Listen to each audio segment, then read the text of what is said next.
Welcome to this week's episode of Coffee with a Journalist, brought to you by the team at OnePitch. Are you looking for a more efficient way to find and pitch the right journalists? Head to our website at onepitch.co to learn more. Our guest on today's episode of Coffee with a Journalist is Melissa Daniels from Modern Retail. As a senior reporter, Melissa covers the retail industry with a particular emphasis on e-commerce, ESG, fintech, and home and design. During the episode, Melissa breaks down her process for assessing the hundreds of pitches she receives daily. She talks about the importance of making sure pitches are extremely related to her beat, her resolution about not taking cold pitches, and more. Let's dive in.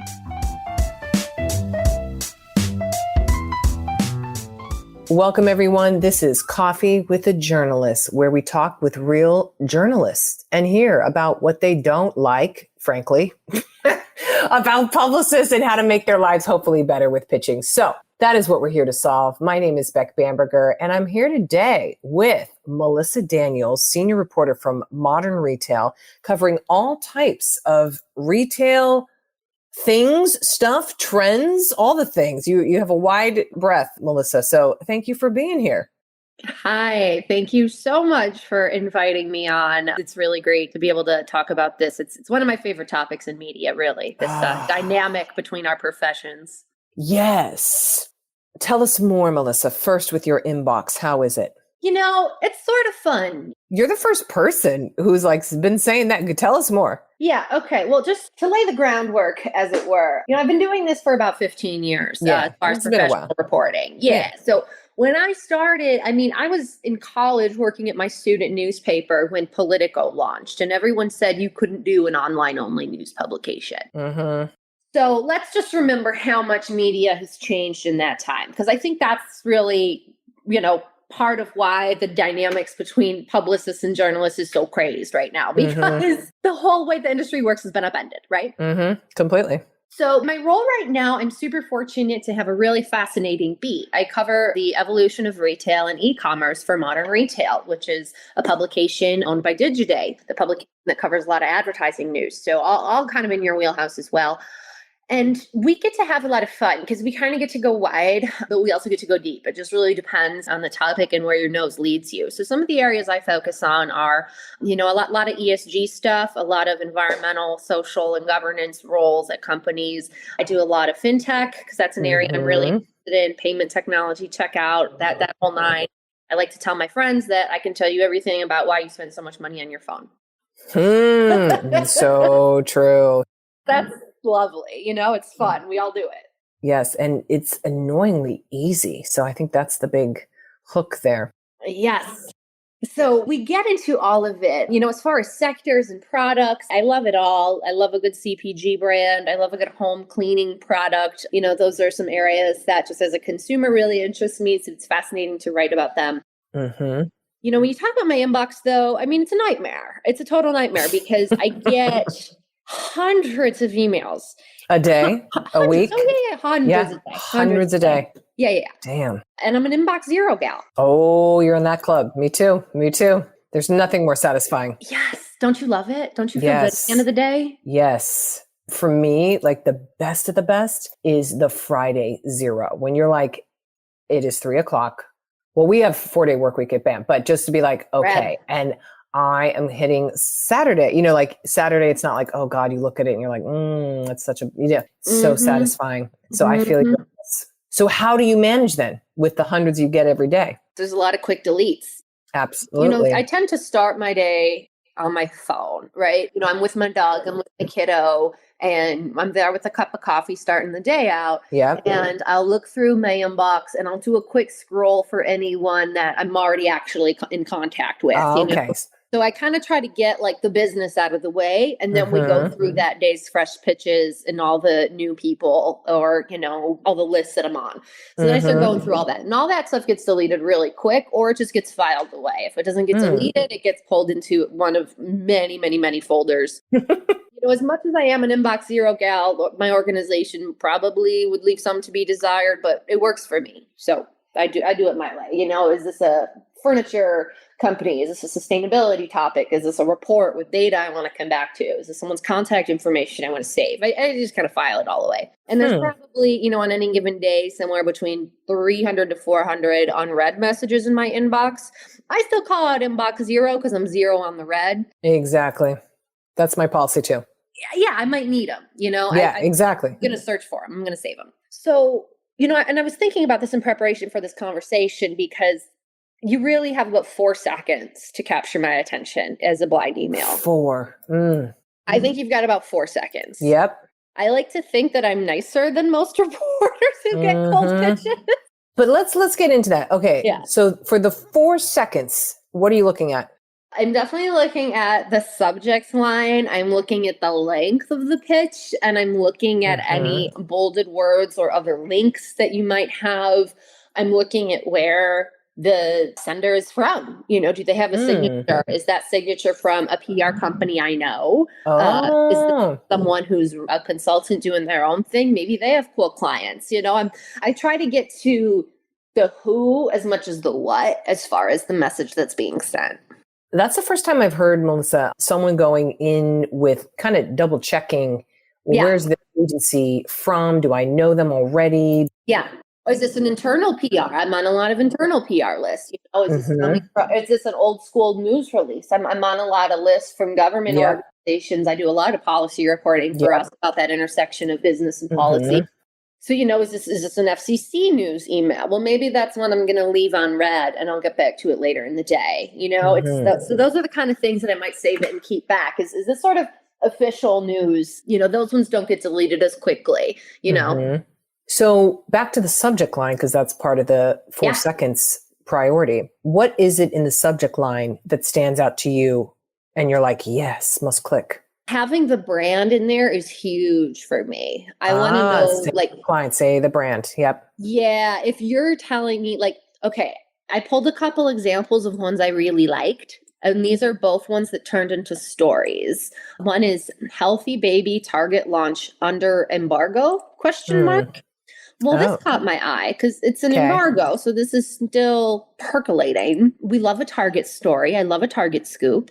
And healthy baby caught my eye because I really enjoy covering the home and baby and cleaning sectors. So this had a lot for me. In just those 5 words, that had a lot for me. And you actually like the question mark with the embargo of do you want it? Do you not? I don't know.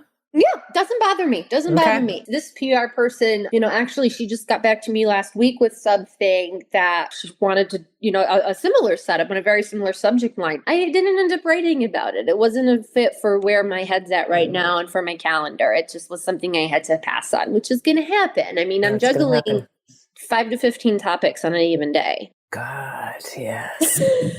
This is how I live. Yep, that's how we live. Yes. Okay, so how do you then know a story is worth pursuing? And the reason I ask that is because usually when we have editors on, they're saying, hey, well, we're deciding and I'm going to batch this assignment out to that reporter or this reporter, or I go to my meeting to hear pitch stories. For you as a reporter, what is that process like? Or is there any process? Yeah, well, there's a process in my head and then there's a process editorially, I guess. Of course. Tell us. Yeah. The process editorially is I bring ideas to my editors and we can kind of yay or nay either meet in the middle. Okay. And that process may take anywhere from 1 hour to 1 week, depending on the urgency of the pitch and the timeliness of the story. But in my head is a much more, I think, interesting process. So like I said at the top of this conversation. In my head. My head. Continue. Yeah, this is reporting. It's a heavy job. It sure is multifaceted. You have to be notably intelligent in order to keep up. Well, in my opinion. I got some folks you need to talk to, girl. No, you're good. Maybe. Yeah. They haven't been on this podcast, just for the record. So there you go. No, I love it. It's like, I think these things through. I can guarantee you that there are pitches that have been sent to me on one day that I would immediately say, no, this is not a fit. If they hit me back 3 weeks later and other things had happened with that company or there were other news pegs, I might reconsider it. A no is never a final no because these things are all happening in an ecosystem of other news, of topics that have my interest at the time, of what my bandwidth is for reporting.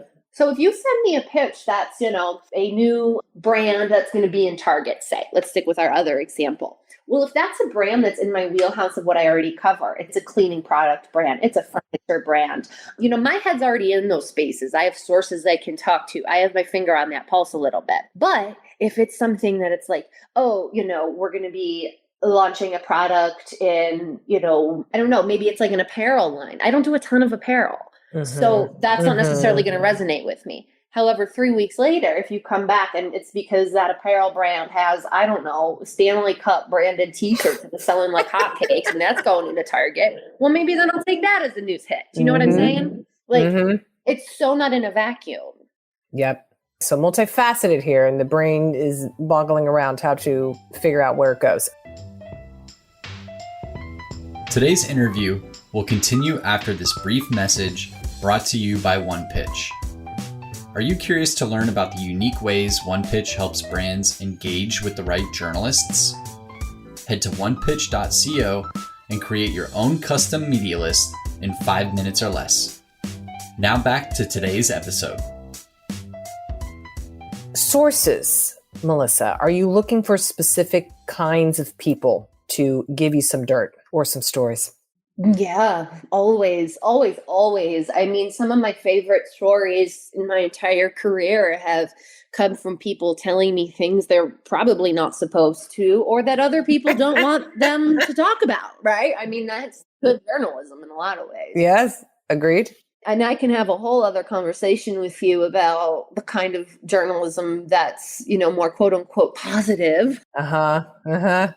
And I will always have time for people who feel like they need to speak to a journalist because they have a concern about the way a company or an institution is operating or treating them or its customers or citizens. That's number one. So you come to me and you say, hey, this company's not doing right by its employees. I'm all ears for you. And that's just part of the gig. That's part of the job.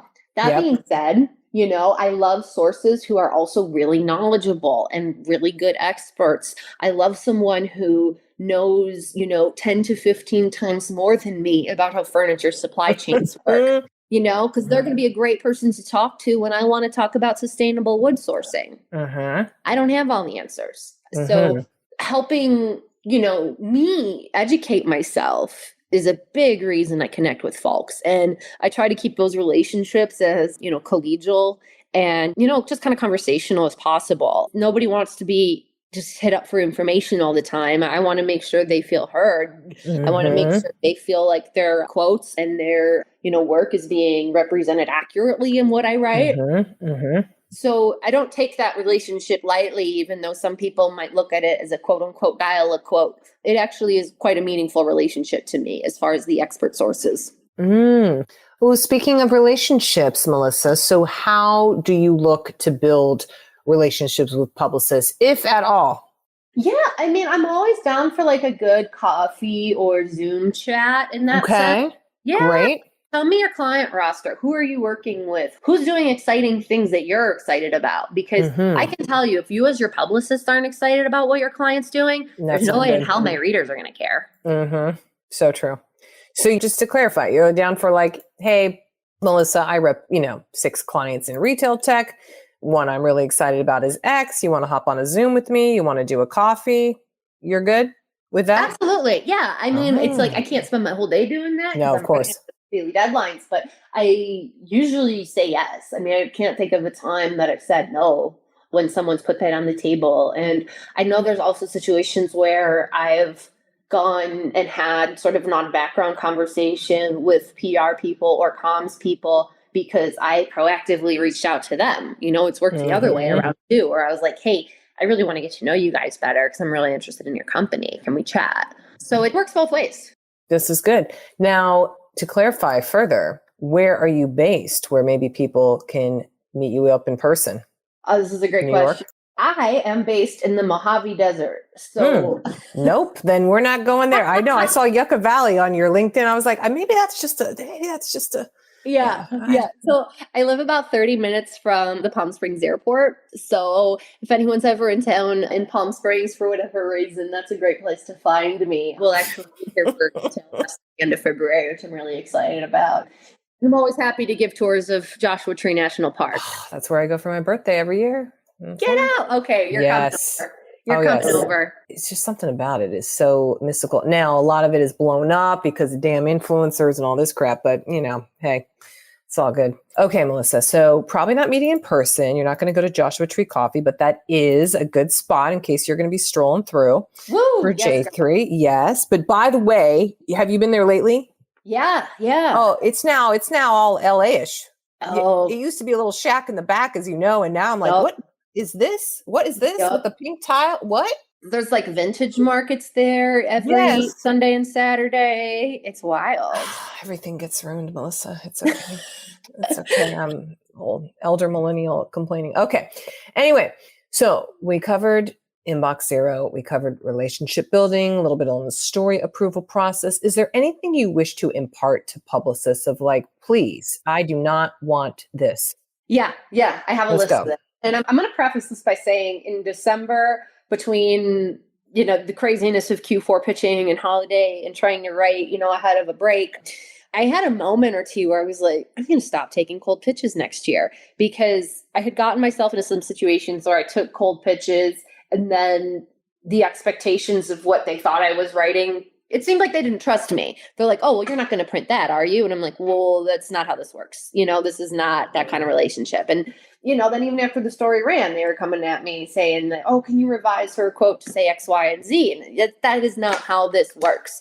And it wasn't even like it's one thing if it's a fact error. It's one thing if I screw up, the year your company was founded, but, simply because you don't like the verbiage someone used a colloquial interview is not enough for me to go back. Yeah, seriously.